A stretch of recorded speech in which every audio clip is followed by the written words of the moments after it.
Hey you guys, I'm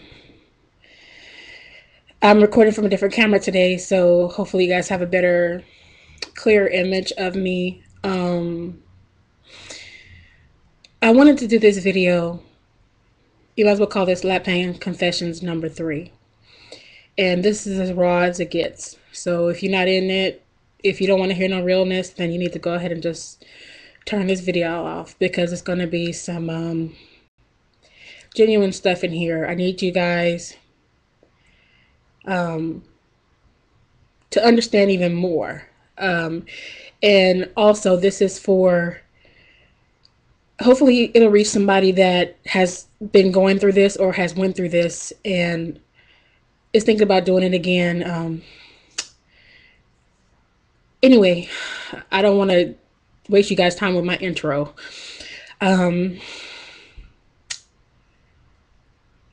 Like I told you guys in Lap Band Confessions, I think it was number 1, the real reasons why, a lot of the reasons why I'm starting this journey.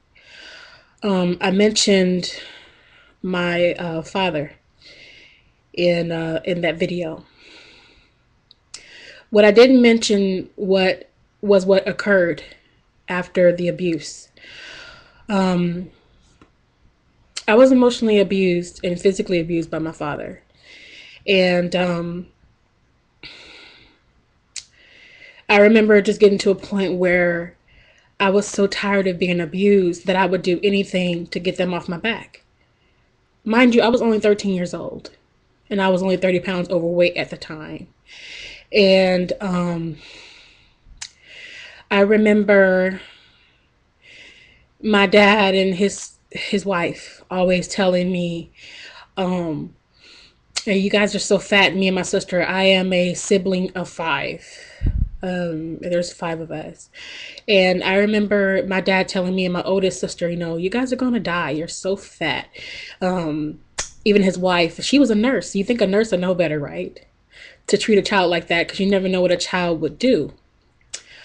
And I remember her telling us the same thing, and she would even give us our eulogy. And this might sound funny to some, and sometimes it is to me now that I am where I am, but she would say, here lies Latoya, here lies such and such. There's my name. Here lies, us, these 2 beautiful young ladies, but they died because they were too fat. And that kind of stuff stuck with me. I had 3 stepbrothers, and they would make fun of me. They would talk about me all the time and tease me. Our neighbors would do it, and that stuff weighs on a child. So I'll say to some parents out there, if you're watching and you don't say the nicest things to your kids, you need to realize that stuff sticks with them into their adulthood. And even if it's playing, that child doesn't know that.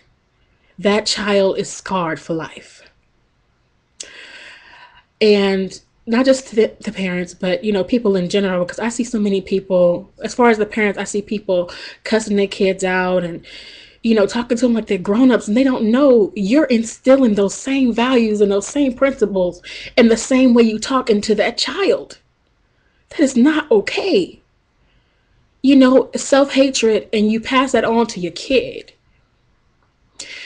But anyway, all of that abuse led me to a point, and I'm going to be real candid with y'all. This is not for you guys to send me messages. Oh, don't pity me, please. Like I said, I am just sharing.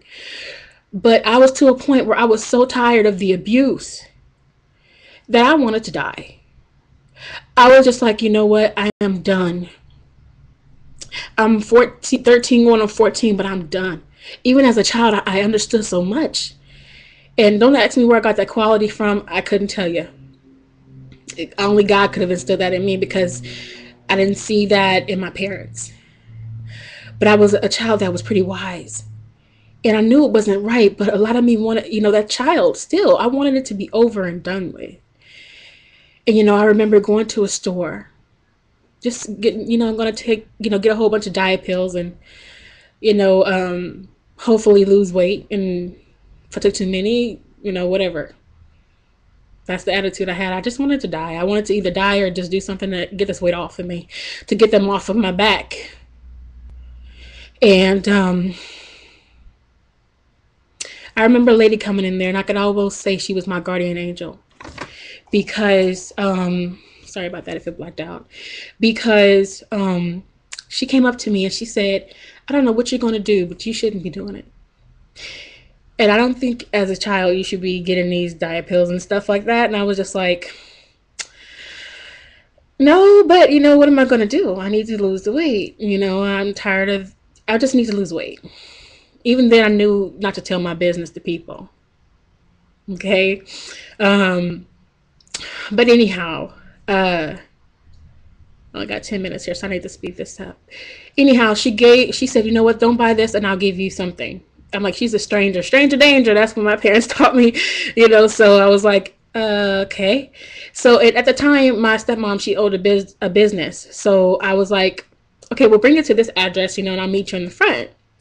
And so she did. And she handed me a tape. And I was like, what the heck is this going to do? She said, pop it in every day and do it for 30 minutes. I didn't think twice about it. I just was like, okay, and thank you. And never seen the lady again. Anyway, I take this tape in there and I pop it in my VHS player at the time because that's what was in, you guys, not DVDs. And guess who it was? Billy Blanks, Ty Bo. I fell in love with that tape.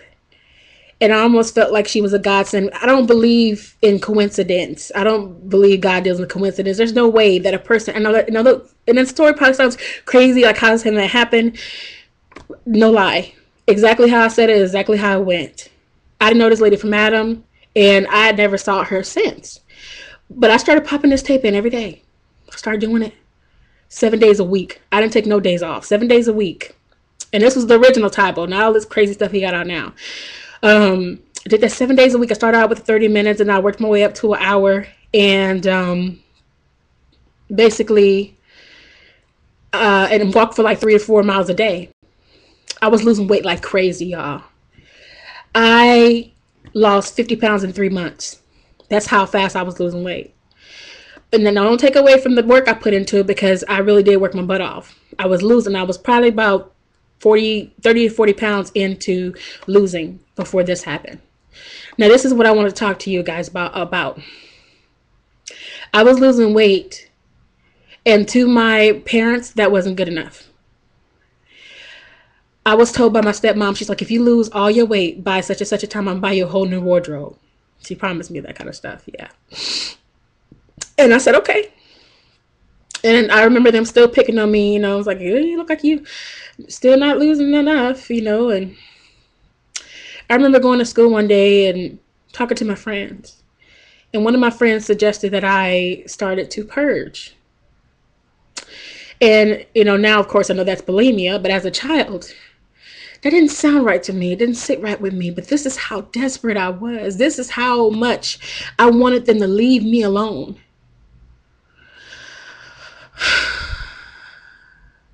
So I was bulimic.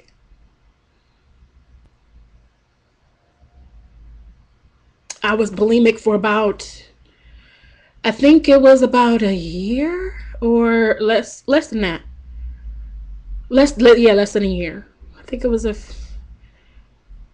just some months. I don't know. I don't know. But it was long enough for me to come to the reality that I was hurting myself to please other people. And I was setting myself up for some horrible things to happen to me. Body-wise, physically, you know, health-wise.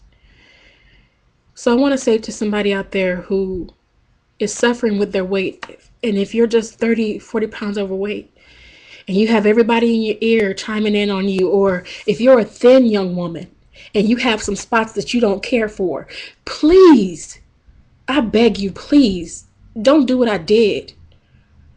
Don't let somebody influence you to do something that you haven't made up your mind to do. Your body belongs to you. And don't you forget that. Somebody, you know, what made me share this is somebody inspired me on today with their story. This woman was 403 pounds, and she dealt with so much and climbed so many mountains, so to speak, metaphorically, to get where she is.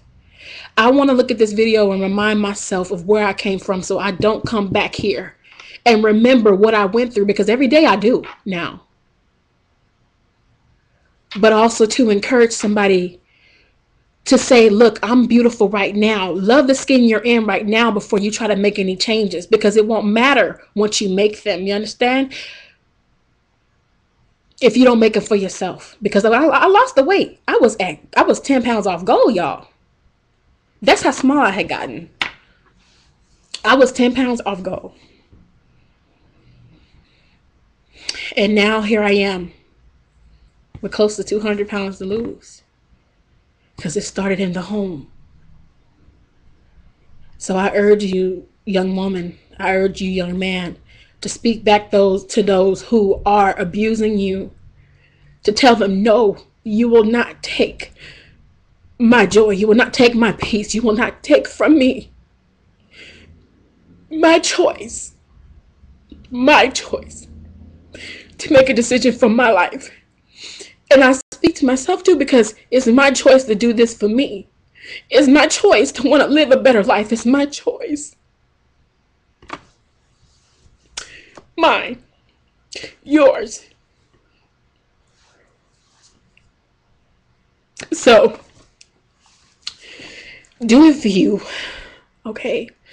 And nobody else. And love you enough. And love you enough to say, I'm going to do it for me and love me all the way through it. So anyway, you guys, thanks for listening.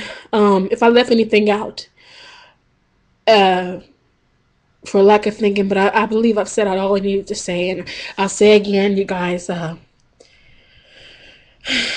don't want any pity. I just want someone to learn from this, to take from this, and to be strengthened. Because we all have stories. And the purpose of our lives, I believe, is to pay it forward. To not have somebody go through the pain you've been through. That's how you bless somebody. That's how you bless yourself. And that's how we make this world a better place. And that sounds like a Miss America statement. I'm just being real, but it is what it is. It's real. I don't want to see nobody go through what I went through in my life. No one. So with that said, I'm gone. You guys be sweet. That is my house phone. Oh, Jesus. I love you guys. Peace, love, and kisses. Gotta go.